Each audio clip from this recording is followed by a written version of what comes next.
Hi, I'm Natasha, And I'm Cassandra. and this is Strange Sisters.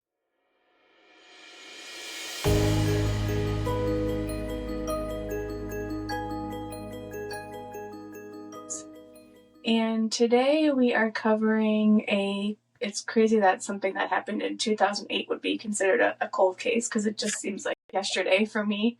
But this would be considered a cold case. This is a Canadian case, so we are pretty close, or well, when we lived in Rochester, we were pretty close to the Canadian border. So this is one that I was able to actually find a bit of information on. The hard thing about these unsolved cases is that a lot of them don't get media attention, so it's hard to find a lot of information on them. So I will definitely be looking into other ways to get information on some of these cases. There's a few that I've reached out to people's family members for, so hopefully we'll hear back from them and we can get an interview with them and just learn more about what's going on. Hopefully in the future we'll be able to cover more recent ones and really help build media attention. But this one, the family is of course still looking for answers, especially the dad. So that's why it really kind of hit home for me, because I know if something like this happened to one of us, our dad would never stop looking for the answers, or our mom, or our step parents. We just have a very close relationship with our dad. So, We're so so that's why lucky we have such a great relationship with all our parents, but our dad is specifically paranoid. And I yes. believe when you moved to California, he called you and said, "Watch the movie Taken. If anything happens to you, that's what I'll do."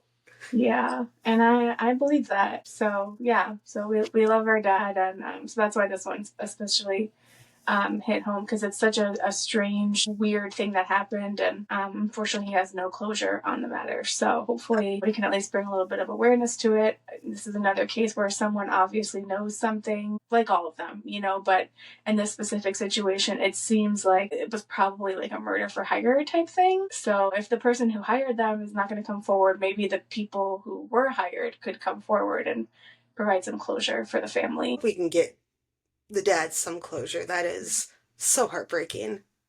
Yeah, I'm sure when you're a parent, you just never stop hoping and searching, that you'll one day know what happened. So, yeah. So, this is the Lindsey Buziak case. I think I'm saying the last name right. Buziak. And so, this is another one of those where you think you're being safe and you're taking all the precautions, and for whatever reason, it just doesn't, it's not enough that time. And like I said, in this situation, it seems like it was actually planned and plotted. So it's very strange, and we'll get into the details. So on a quiet Saturday evening in February of 2008, 24-year-old Lindsey Buziak walked into what she believed would be a routine real estate showing. So she was a realtor, and she never walked out of that home. Awful. Yeah, so I think this is probably a fear that a lot of female real estate agents have, is just you're meeting people that you've never met before in a location that might not be inhabited. So there's always a risk, right? And so we'll say that she actually was quite concerned about the situation. And unfortunately, she didn't trust her gut. So within a matter of minutes, Lindsay was ambushed and brutally murdered. She was stabbed over 40 times in the master bedroom of a home that she had never shown before. So she had never even seen this property before. How many times is a lot? To me, that Yeah. doesn't even seem like so much murder for hire as a vendetta. Yeah, and that's why it's weird. And it possibly could be that someone was trying to send a message, right? We don't really know for sure, obviously. And what else is weird is that the killers left no trace, no fingerprints, no DNA, no murder weapon. So it seemed like they had some idea what they were doing. Yeah, that sounds very trained. Mm-hmm. But Yeah, very methodical and fast, obviously, just in a matter of minutes.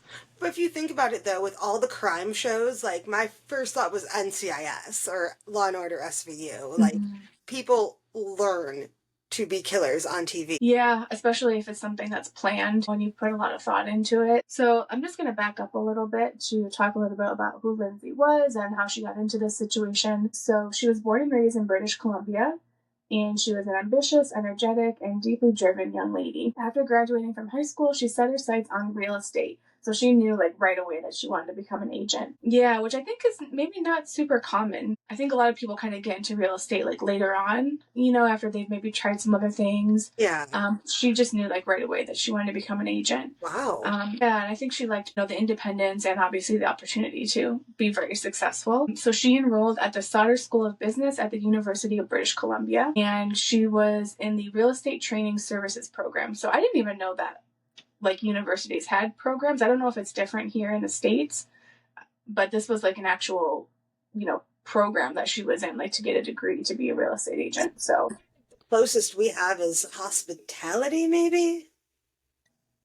I mean, I know you have to take courses to be a real estate agent, but I don't think it's like a degree like it was. I think it's more of a certification. Yeah. So they might do things a little bit differently in Canada. And there she met her mentor, Helen Jones, who was a well-respected agent, and she often held networking events for young professionals. So at one of these events in 2005, Lindsay met Jason Zilo, I think is how you say it, Zailo.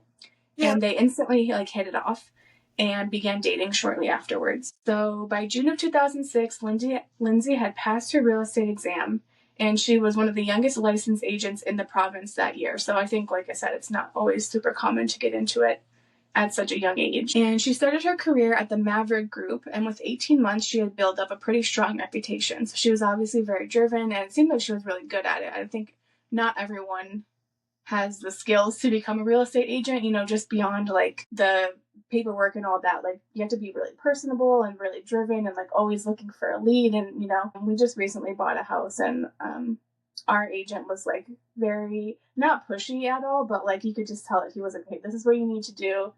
Just trying to be like really helpful, but also like, okay, you guys gotta like, you can't be wishy-washy. Like you gotta like make some moves here. I mean, I've been so lucky that Lance already owned this house before I moved in. And I'm like, I can't really even imagine trying to buy property. Yeah, it's a huge pain, especially with the market now. And it's, Yeah. you have to put offers that are way above asking. And yeah, it was kind of a stressful. We were lucky that actually we ended up buying the first house that we saw. We saw other houses after this one, and we just put in an offer like right away. So that's kind of what you have to do. You don't have a lot of time to like think about it, unfortunately. So, which I like to do. But anyways, back to Lindsay. So by late 2007, she joined Remax, I think is how you say it. All these British Columbia names are throwing me off. Remax is obviously a pretty well-known real estate company here in the States as well as in Canada. So that was like a big move for her to go to like a very reputable organization. And it was also a move that would prove to be significant in ways she could never imagine. So Jason, along with his brother Ryan, also worked there. And I believe his mom was like a managing partner or something like that as well. So it was like his whole family was involved with that organization. And so I assume they probably helped her get in, but she also had the experience and the credentials to make that move. And she hit the ground running right away. She closed 8 transactions and generated over $3 million in revenue in a very short span of time. Wow. So yeah, and revenue is like not the sales price of the house. That's like profit, from what I understand. Yes. You probably don't know before tax, or I don't know how taxes in Canada work. Yeah, probably before tax. Yeah, I think taxes are pretty high there, but she was obviously selling pretty expensive homes if that was the revenue that she brought in. And her relationship with Jason also continued to flourish, and they ended up moving into a waterfront property owned by Jason's mother, Shirley. So on the surface, everything seemed awesome. Like her life was going super well. But just a few months later, it would all come crashing down, unfortunately. So in January 2008, just weeks before her death, Lindsay received a phone call that would alter the course of her life and ultimately end it. A woman with a strange, almost forced accent called Lindsay's personal cell phone. She said she and her husband were moving to Victoria and needed to purchase $1 million home quickly. So from the beginning, something about the call didn't sit right with Lindsay. So I think the forced accent is always weird, and I think that's something that people pretty much always pick up on. So I don't know why people still try it. Like, it's usually pretty obvious. And $1 million home is so specific. Yeah, I mean, it's not uncommon in Canada. Like I used to work with a real estate marketing company in Canada, and their property prices are really expensive. I don't know if That's When did you work with a real estate company in Canada? well, I mean, I worked remotely, but it's probably almost 10 years. No, 7, 8 years ago now at this point. Yeah, so we did marketing. Like we would like make the brochures for them, and stuff like that. Do their video, like the video tour of the property and all that stuff. It was like a husband and wife.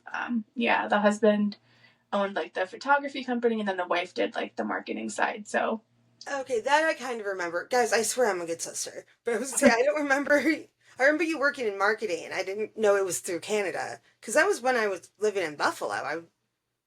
hmm yeah, it would have probably made more sense for you to work with them than me. Or Um, just give me a better apartment. Shit. well, I mean, if you want to cross the border every day, yeah. Um, Buffalo is right on the other side of the Canadian border, so Yeah, this was a Toronto-based company. Yeah. where I used to live in Buffalo, literally they had to have like signs to tell you that you were going into Canada. Turn around if you don't have your passport. hmm Yeah. Yeah, it's Also, the pretty. Peace Bridge. Yeah, I mean, it was a pretty easy border crossing. I don't know what it's like now. And it's really nice on the other side. Like, it's very kind of like wine country, very chill. So, anyway, like I said, from the beginning, something about the call just didn't sit right with Lindsay. Like, I think the forced accent was very weird. The quick timeline was kind of strange. It was especially unusual for someone to contact a junior agent directly on their cell phone. Because again, this was 2008, so like people still had work phones and maybe even had like a separate cell phone that was for work. Even a landline. Right, exactly. And she wasn't advertising herself in any major way, so she was like, how would they even get my contact information? The woman that she talked to claimed that she was referred by one of Lindsay's former clients, but couldn't remember the client's name. So again, that's Suspicious. weird. That's weird.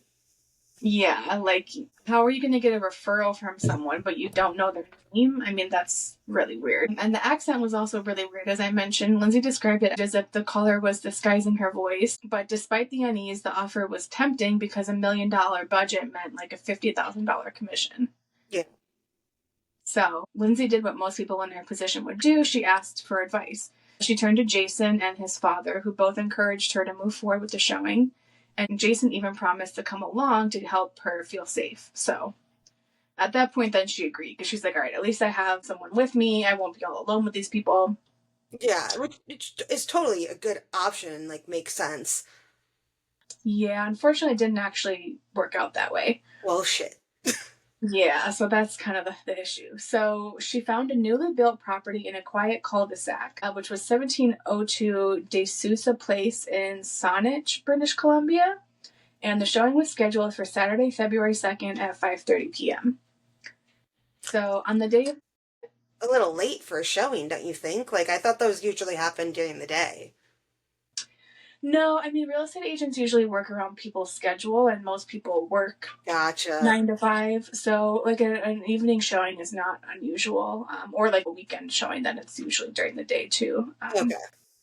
But like yeah, we met with our real estate agent once at like 8 o'clock at night. like Well, um, your husband's in the culinary industry. He's got a weird schedule. yeah, and at first I was like, wow, the commission is high just because of the price of homes out here.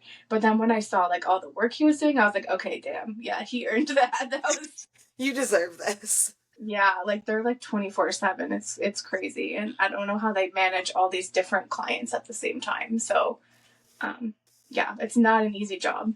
And they That's have for to sure. like be so specific to each client. That's got to be so hard. Yeah, I remember all the qualifications and all the specific things that each person wants. It's a lot, and he also was a listing agent as well, so he was selling property too. So So be nice to your real estate agents. yeah, yeah. And so on the day of the appointment, Lindsay stopped into the REMAX office, and there she confided with the receptionist and other colleagues that she felt uneasy about the upcoming showing. So this was definitely weighing on her that it was a weird, it just didn't feel right. And they also offered to accompany her, but she declined because Jason was going to be there. So, no big deal. So before we go on, because I don't know the story, are we suspicious of Jason? Kind of, but I think there's a better suspect. Okay, gotcha. And Jason, we'll get into it, but Jason was like questioned multiple times and seems like his alibi is legitimate. Not that that necessarily means that he's not guilty of coordinating it, but so Jason was a big guy. He was an ex semi-pro hockey player. If you know anything about hockey players, then you know, like, you don't. You don't mess with them because not only are they big, but they're like down to fight. Like half the hockey game is just them If you've ever smashing watched, into each other. if you've ever watched Letterkenny before, Oh yeah, yeah. Especially in Canada, like it's not a joke. Like hockey's very serious. So she probably figured between her kind of gut feeling and already being cautious, and then him being there, like it would be okay. I would think so. Yeah, I'd be like, yeah, at least he's there. I'll be fine. Yeah. So unfortunately, what happened though is that Lindsay went into the house alone and Jason would arrive too late. So on Saturday, February 2nd, 2008, Lindsay started her day like any other. She was preparing to show a home to potential buyers, and by late afternoon, that uneasy feeling was still like lingering. Um, Around 4 p.m., she met with Jason for a late lunch at a local restaurant called Socks, I think. And the bill was paid at 4:24 p.m. So according to witnesses, she seemed kind of distracted and on edge. And Jason offered to just handle the showing for her. He was like, if you're so worried about it, I can just do it for you. That's her partner, though, right? Like they're married, I think you said. They're boyfriend and girlfriend, but Oh, okay, so she wouldn't have like any right to the money if he sold the house. yeah, the funds go to the representative agent. So if he ends up being the one that's showing them the property and doing the deal, then the commission would go to him. Oh, okay, so it wouldn't be like, okay, we're married, like we'll split it down the middle. It was, okay, I'm gonna earn this money without you. I don't know if it was that without him necessarily. I think it was just like she was still kind of getting established and she was like, I just kind of have to Okay. get used to this. This is part of being a real estate agent. So after lunch, they parted ways and Lindsay returned home to change while Jason went to pick up his friend Colin at some auto shop place that I guess he needed a ride from. And so he was running kind of behind. So at 5:29, Lindsay accessed a lockbox at 1702 D'Souza Place. The home was part of a small cul-de-sac with only 4 houses. So the property was like brand new. The 4 houses had just been built. So no one lived on that street yet, but like the area around it was, densely settled. It was a suburban area. The owner and the builder had left earlier in the evening and all construction workers were gone by 4:30. So Jason called her right around that time and just to check in, and she answered kind of in a rushed tone because she said, I've got to go. The Mexicans are here. What? Yeah. So I guess she was attributing this weird accent to someone that is Mexican. I don't know why that would be. They had just attributed to, oh, it's a weird accent. It must be like Mexican people, which is so strange. Yeah, I definitely some racism going on there, it seems like. Definitely. Yeah, so I just feel like too, it's not a weird sounding accent. No, it's So very specific. Like, I don't know if she had just never heard like a Spanish speaker before, like, or someone from Mexico that had spoken Spanish before that, because dialects are obviously different. regardless of that all, the Mexicans are here. That is so racist. That, like, Yeah, I would never look at somebody and be like, the Mexicans are here. That would never come out of my mouth. yeah, yeah, not good, not a good, Especially, just, yeah, I mean, did not love that part. not in this household. Yeah, definitely not. So, and again, it doesn't really go with the whole idea of like a weird forced sounding accent. You know what I mean? Like maybe what happened is the person that she talked to was trying to force a Spanish accent or a Okay, that Mexican makes accent. sense. That's maybe what I'm thinking. Like, I don't know. Yeah, it's very weird. I would like to say it's different times, but it really wasn't even that long ago. So, um, Unfortunate at best. yeah, yeah. So around that time, 2 witnesses in the neighborhood saw a couple walking toward the house. The woman wore a patterned dress, and the man was described as over 6 feet tall, dressed in a long brown coat. And witnesses also say they saw Lindsay greet the couple in the driveway. So that was the last time that anyone ever saw her. So, just out of curiosity, and I'm sure you don't know, but these witnesses, other than the dress and the coat, did they have anything else to say about them? It didn't seem like they saw their faces. So they didn't park in the cul-de-sac, which is another weird thing. They had walked Okay. into the cul-de-sac. So I wonder if they just saw them like from behind. And I Okay, assume gotcha, yeah. like Lindsay was probably facing out, facing the street to talk to them. So But they weren't parked in like the driveway, so you wouldn't see them getting out of the car or whatever. yeah, and I think I mean, that's not the first red flag, but like that's something that I would definitely notice is like, why wouldn't you park in the driveway? Clearly there's plenty of parking, like no one lives there. I mean, I wasn't allowed to park in the driveway for a while because of how many times I crashed the car. Yeah, but I mean, these are people coming to see a house. And again, it's an empty street, so it's not like you're going to crash into anything. If you're not going to park in the driveway, at least you could park out front, in front of the house. Yeah.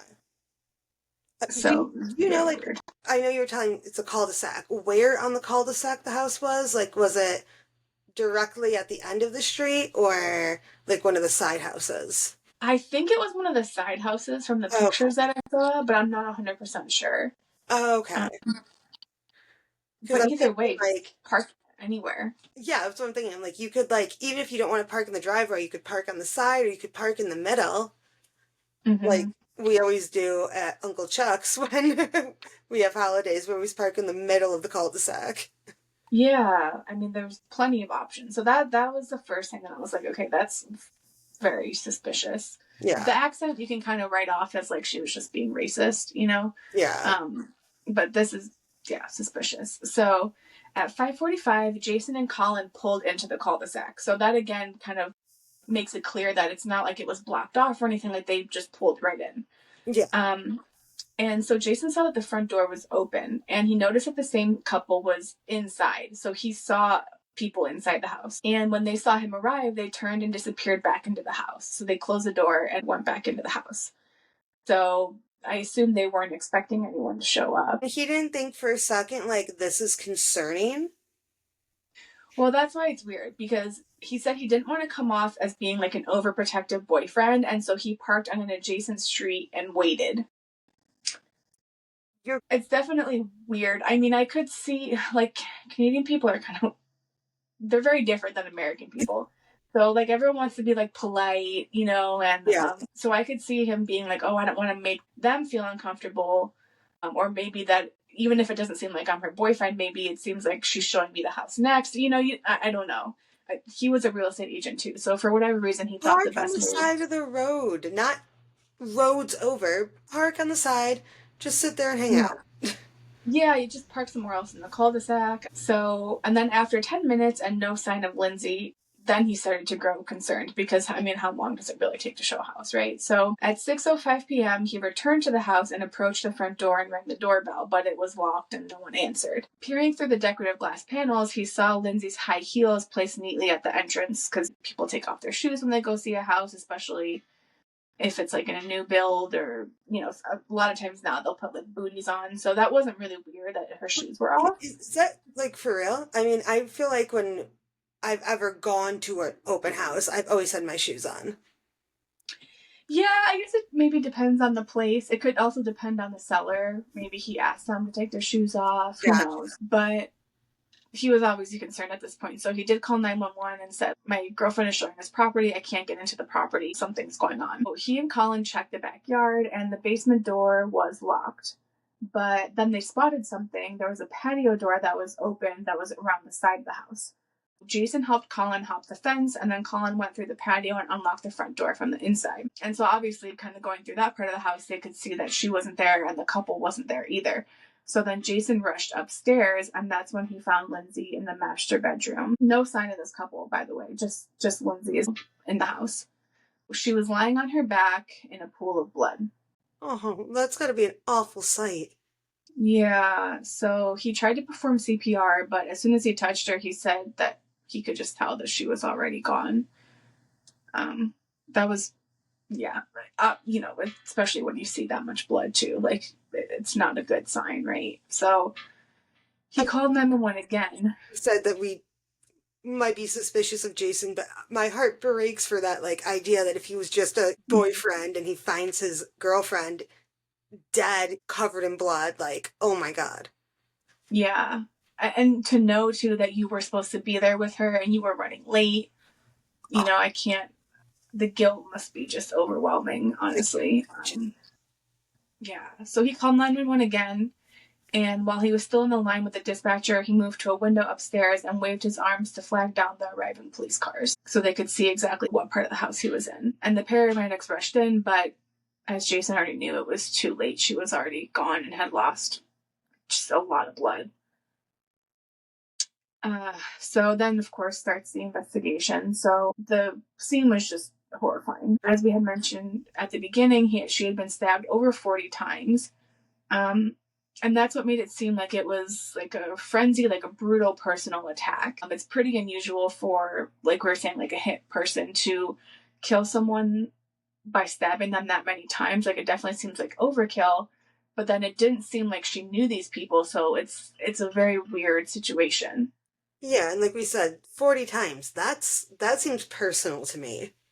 Yeah, definitely. I mean, especially if you know what you're doing, you only need like one or two, right? Like you know where to do it. If it's a hitman, you would think like they would know that doing that would just create a bigger frenzy and like make you more in trouble, basically. Well, I wonder if it was to throw the police off. I don't know. I'm not an expert in these things. But what was even more disturbing is that there were no defensive wounds. So they believe that she was attacked from behind and caught completely off guard, unable to fight back. So likely she was like leading them through the house, walked into the master bedroom in front of them, and then they just started attacking her. Nothing had been stolen. There were no signs of sexual assault, no valuables missing, and her purse and her phone were still on her.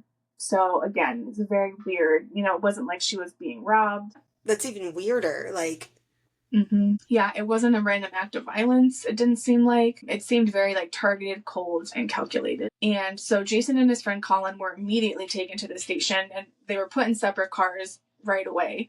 And they were both questioned for hours.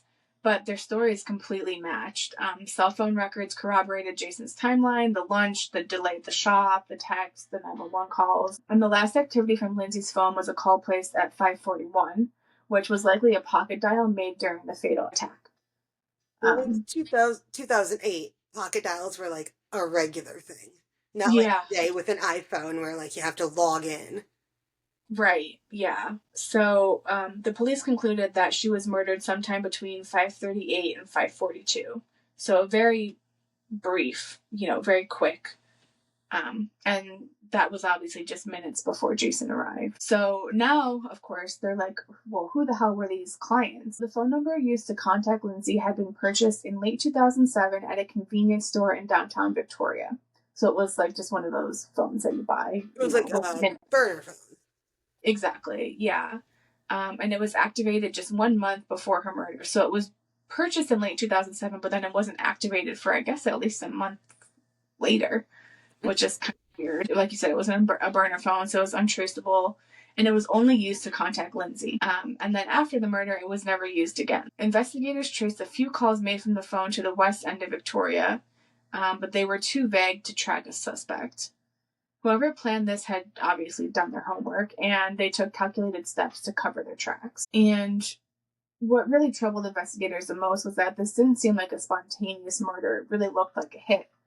As they're kind of going through all the evidence, like they can't find these people, the manner in which she was killed, how quickly she was killed, nothing was taken, there was no sexual assault, like there was no other motive that they could determine. So I'm sure you're going to get to it, but just out of theory, shouldn't the company she's working for have at least fake names of the people they're doing the showing for? I don't know. Like, I think it's different, even maybe now in Canada than it was back then. But like here in California now, and I think it might be the whole United States, you have to sign an agreement with an agent before you can go see a house. But I think back then it was just coordinated over the phone, sometimes between the client and the real estate agent.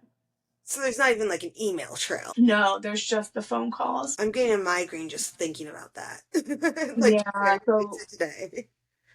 You're totally right. Like it's a very dangerous situation, and I'm sure it's changed since then. Yeah. So from the moment that the murder made headlines because it was in the press for a little while. The biggest question was who would orchestrate such a brutal targeted killing of a 24-year-old woman?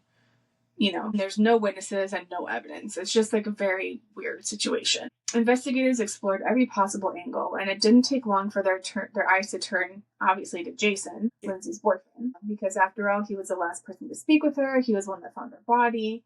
And some people close to Lindsay said that the relationship was starting to fracture and not be in a very good place. And Lindsay's own father claimed that she had recently told him that being with Jason was a mistake. Poor dad. I feel so bad for the dad.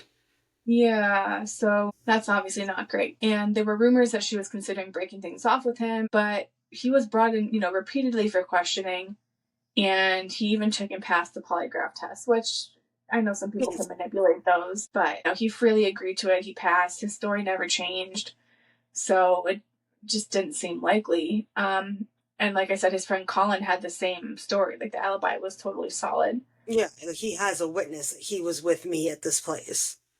Yeah, so if it wasn't Jason, could someone else in his circle be involved, right? Like, maybe he asked someone to take care of something for him. And so then suspicion turned to Shirley, Jason's mother. She was a prominent real estate agent, and she owned the waterfront property where Jason and Lindsay lived. And she had a tie to the cul-de-sac where she was murdered because she knew the builder. What would her motive be other than my son's girlfriend is breaking up with him? Yeah, so that's where it gets weird, because there were whispers that Shirley was involved in shady dealings beyond real estate, and that Lindsay, who was, she was young and observant and maybe planning to leave Jason, she could become a threat. Like, maybe she was, even if she wasn't involved, maybe she knew of things, and then, like, her kind of leaving the family was seen as a threat.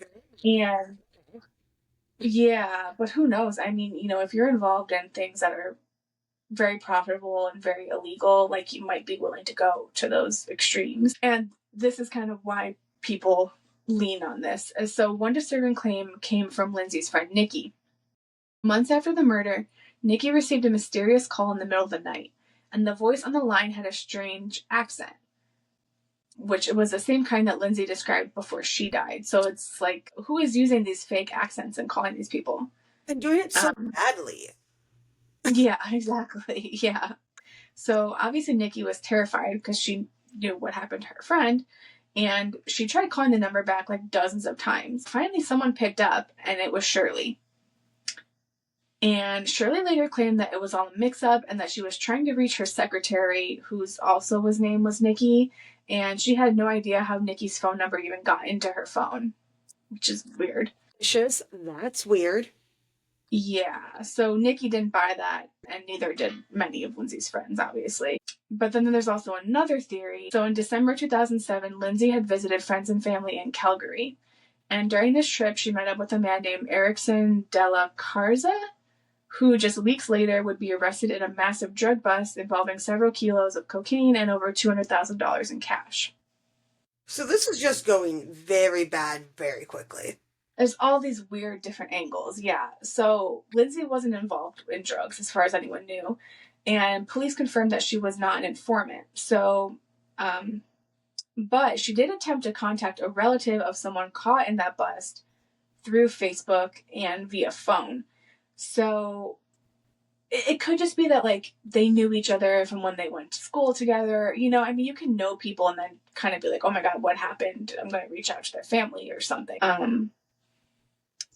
Or maybe she connected them with Shirley. I don't know. It seems to be very messy.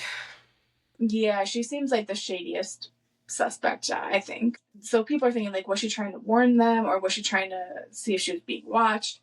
And some people believe that the killers thought she was cooperating with law enforcement, even though they had already confirmed that she wasn't. And others think she may have been even targeted out of jealousy. Like, she was really successful in the competitive field. People can have, like, weird vendettas with people. It's hard to say. Yeah.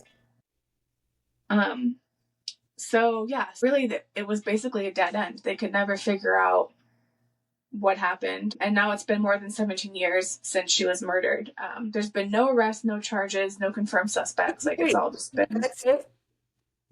You led with cocaine and you're ending with just nobody knows what's going on. That's so frustrating. Yeah. Yeah. So all these things were just dead ends. They couldn't find any evidence to, go beyond these theories, unfortunately. Um, and the phone that was used to lure her, like I said, was never used again. The couple seen walking to the home was never identified. They just kind of vanished, which is weird too, because I'm like, so when they saw Jason, they must have run out of a different door, I guess, and maybe like, I don't know, hopped some fences or went through some yards or something. Because like I said, it was a pretty densely populated area, but that cul-de-sac had just never been lived in. So they must have escaped somehow and gotten back to their vehicle. I wonder Um, if like the basement had an egress or something. Well, there was a basement door that you could be accessed from the yard, but remember they checked it Yeah. when. So I have a feeling that they went out the patio door because that was the door that was left open, and so they probably went out that door and then just ran off. And at that point, I would think it's dark out, and so they probably couldn't see anyone. Yeah, February in Canada at that time would definitely be dark. Yeah, and since they didn't park on that street, they probably just ran over to wherever they parked and were able to get away.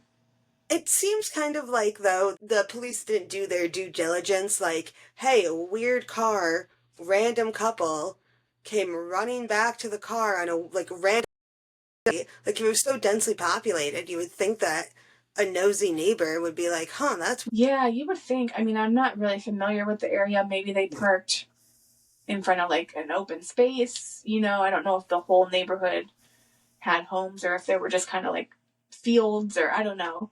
It's possible. I assume that they asked people since they weren't parked in the cul-de-sac, but they also could have had someone come pick them up. that's true. And this is like pre ring cameras. Right. So if you didn't have like a full-blown security system, unless you were happy to look out the window, you probably wouldn't see anything. So yeah, it's really frustrating. And it really seemed like someone planned this, paid for it, and they got away with it. It seems like, it's a cold case. There is no new evidence has come up as far as I know. Lindsay's father, Jeff, has never stopped fighting for answers. So he holds a lot of like public walks. He launched an online campaign and he's pushed for the case to stay in the spotlight. But unfortunately, when there's no evidence, there's not a lot that the investigators can do. And it's just really sad. She was building a career, she was making plans, and she, in her gut, something was telling her, like, this is a bad situation, don't go. And unfortunately, she was right, but because she didn't listen to her gut, there's no going back, unfortunately, at this point. For a second, I thought you said because she didn't listen to her dad. And I'm like, yep, no, that Oh, tracks. That makes sense. yeah, I don't know if she talked to her dad about it, but obviously, she had expressed to multiple people that she was Yeah, she uncomfortable was and she was worried. nervous. And one thing that I forgot to mention too is that Shirley had stopped by their house that they were renting from her the What? night before, and it sounded like she had been the one that told Lindsay about that place. Like, oh, I have a friend, because she had heard her over the phone talking to these people, and then I believe she was the one that had told her, oh, maybe you could take them here. Like, this is a place that's brand new build. It's in their price range. I know the owner. So to me, it seems like she was involved in some way. Patience for this woman. Like, what? Yeah, just based on that and that weird phone call that her friend Nikki got months later, it definitely seems like she was somehow involved. Now, obviously, she didn't make that first call because she was in their house when she received that call. But I was thinking about it and I'm like, well, you know how, like, sometimes group of friends, you kind of have like inside jokes or, you kind of have like words that are just that you just use, with each other. Like maybe this was some kind of weird inside joke that they had. Like we were talking about earlier before we started recording, I was saying my husband thinks it's weird that me and my friends just randomly send each other gifts. He's Yeah. like, that is not something my friend group does. Same thing with Yeah. inside joke, like, Mm-hmm. Yeah, because it just seems weird that they would have this like weird accent, and that both callers oh, okay. would have the weird accent, and that one of those callers turned out to be Shirley, and the other one was possibly a friend. I don't know. I mean, obviously, when you're a successful business person, you usually have a lot of connections. Yeah. So who knows who she was connected to, and if she was involved with something shady that she didn't want to get out. It's got to run pretty deep if you're going to murder your son's girlfriend. Yeah. So I didn't really find too much on her. So obviously, if she is involved in something shady, it didn't. Nothing really came of it. Yeah. Um, so yeah, unfortunately, that's just all of the information that we have. If someone's dad is really sad. If you know something, please say something. Yeah, just even if you don't know who it was, but you have any information, that can always be helpful, and that can lead Yeah. to finding more information. So if you do have any information, you can contact the Saanich Police Department or Crime Stoppers. Both you can do anonymously. So if you don't want to be involved, but you do know something, that's a good place to go. That was a really sad one. That sucks.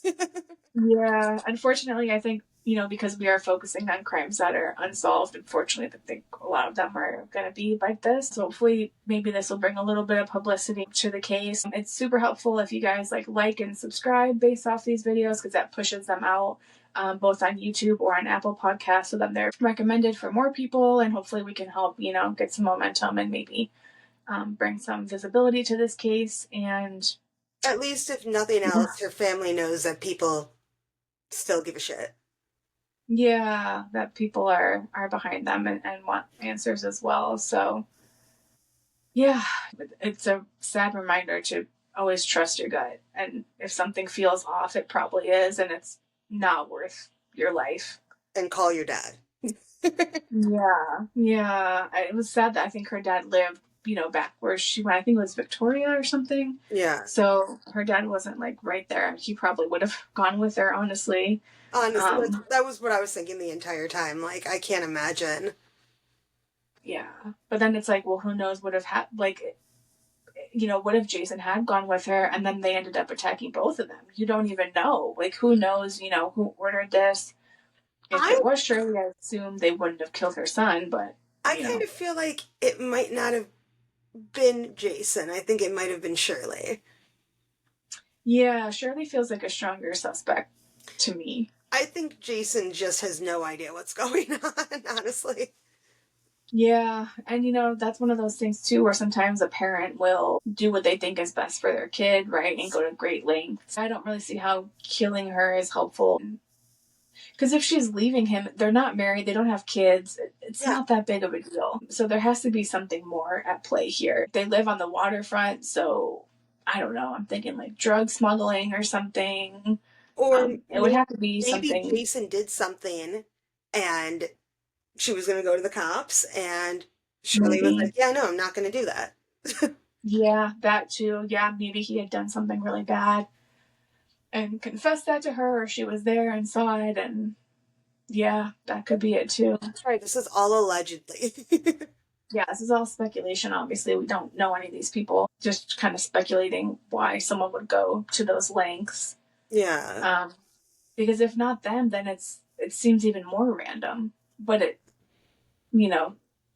I don't know anything about her personal life. Maybe she did something to someone and they felt wronged by her. But just the fact that she was stabbed over 40 times just really, it's overkill. It's way overkill, and it really kind of lends to the idea that it was a very personal attack, but she didn't know these people, so it only makes sense that someone hired them to do this. Because I assume too, if she ended up knowing them, she would have texted Jason and said, hey, it turns out I know these people, or so yeah, unfortunately we don't know. Hopefully eventually we will find out. Cold cases get solved all the time. Jack the Ripper, which is actually technically not solved, but well, yeah, I was thinking more like Brittany Drexel.